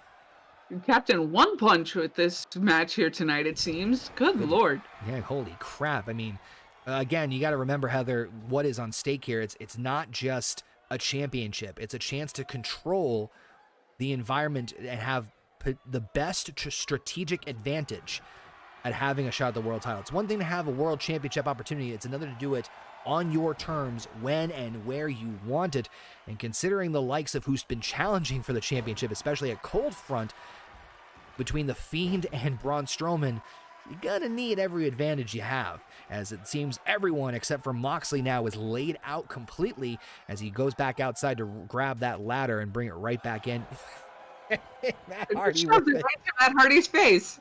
Poor Matt Hardy's the butt of this matchup here, as everyone's just kicking the inaugural crap out of him. Good Lord. He tried going for the ladder, but Daniel Bryan shut that idea down real quick. Matt Hardy's out. Kane is back up to his feet as Moxley gets dropped on the hardest part of the ring is the outside apron, as Aleister Black and Jon Moxley are battling outside the ring here. Bryan wisely trying to get at least Kane out of the way. Again, Kane being the physically biggest threat, experience, size, stamina, it's everything Kane. Bryan now going same thing, choke slam on the edge of the ladder by the big red monster. You got to wonder, Heather, I mean, Kane did work that ladder, work the briefcase for quite a while, so you got to figure whoever goes next to try and grab it, it's not going to be a lot of effort. So it's literally like if you can get up there and just speed rush up, you could win this matchup. Yeah, and as we saw earlier, the person with the most likely ability to speed rush up that ladder is Christian at the moment. Christian, Captain Invincible at this point, and Moxley now, beautiful suplex to Aleister Black on the outside. Matt Hardy still recovering from near death out there. Bryan now working on Kane, but looks like Moxley's setting up Aleister Black for that. Whoa. Beautiful counter by Aleister Black as he tosses Moxley onto the ladder with that arm drag. That was impressive. Bryan tossed outside. Kane following suit. Looks like Aleister Black's got the ladder. Matt Hardy finally getting an offensive move in against Christian, the suplex. But Black now is just absolutely clearing the ring with the ladder. Smart strategy by Aleister Black, trying to use the ladder against Kane as a weapon. But Kane quickly blocked. It's not looking good. Oh, man, poor Matt Hardy. Here he goes. And there he goes. Poor Matt Hardy, just the absolute butt of this joke. Ladder out there and just ran right into it as well. So it's not his evening, folks. No kidding. And there you see Kane, the biggest threat I mentioned earlier. But wait, here comes Daniel Bryan, the former NAW World Champion.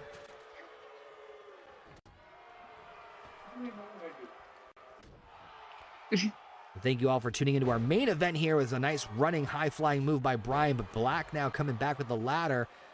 And Matt Hardy trying to do some sort of... He's trying to get some sort of offense in on this match. Seriously, he's trying to do anything he can. And he gets tossed outside again. Wait, Daniel Bryan now. There goes Aleister Black. Bryan just trying to wisely clear the ring out as much as he can, but it's too many people. And there goes Matt Hardy once more. Oh, Bryan's running up now. Bryan's got the briefcase. Oh, Christian's hitting him from behind, though. But Bryan's holding on. Kane's pushing the ladder, but Bryan still has the briefcase. Could the former champion... Oh, I thought he had it there for a second. Thought the former NAW World Champion was going to get the ultimate rematch clause there, but Bryan, no such luck as you see him roll out. Christian now taking out Matt Hardy. Kane is incapacitated. Christian needs to climb the damn ladder. This could be Captain Charisma's night. He's got the briefcase. No one stopping. Oh, Kane comes there. And Matt Hardy now to help. Matt Hardy's playing the I'm helping game, and now Kane returning the favor to Christian from earlier in the matchup. Matt Hardy with the ladder now, just taking out Kane. Jesus Christ. Baseman saying that Matt Hardy's going to get CTE. I don't blame him. I think he's right.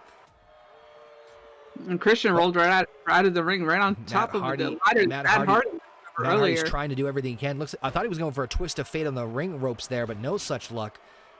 Man, what a matchup. Matt Hardy, here it comes. Twist of fate onto Kane.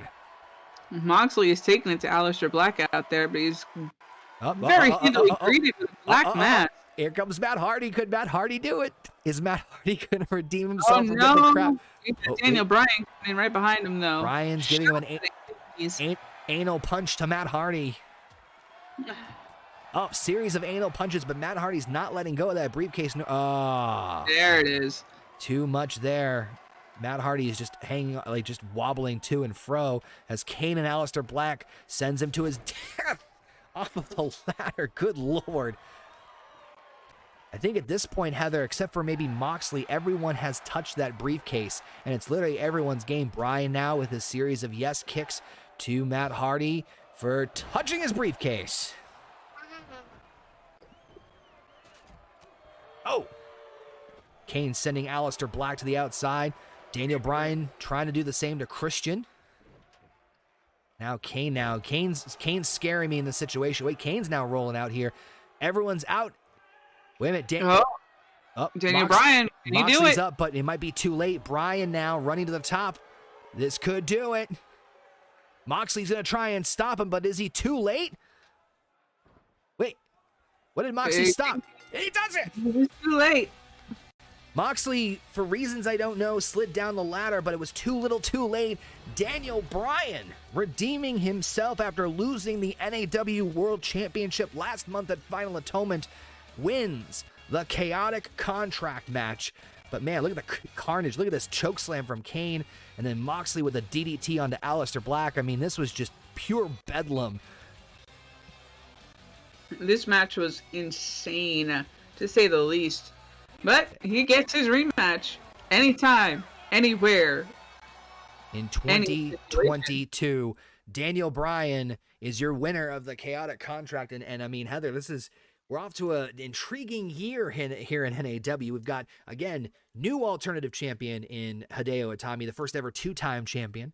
We now have Breezango is our new tag team champions. Paige can't be stopped as the women's champion. And we, of course, now have Daniel Bryan waiting in the shadows as your winner of the chaotic contract. Plus, folks, you don't want to miss. Come back next month. If you guys love everything NAW for Cold Front, of course, we've got the Alternative Championship match. Hideo Itami will take on the winner of tonight's Battle Royal, Ty Dillinger. That's going to be one for the ages. But, of course, the biggest main event in NAW history. It's title versus career. Hell in a Cell match for the NAW World Championship. The Fiend, Bray Wyatt, set to defend against Braun Strowman. If Strowman loses, Heather, he is gone from NAW. So make sure you guys come back February the 13th, 2022 for NAW Cold Front. It's going to be one hell of a show. Hell will be freezing over. And Heather, any final thoughts before we wrap up New Beginnings here tonight? This has certainly been an interesting evening, and we have gotten quite the lineup for the next show. So definitely tune in next time, and we will see you very soon. To quote the late, great Bill Apter, we will see you at the matches. Good night, everybody.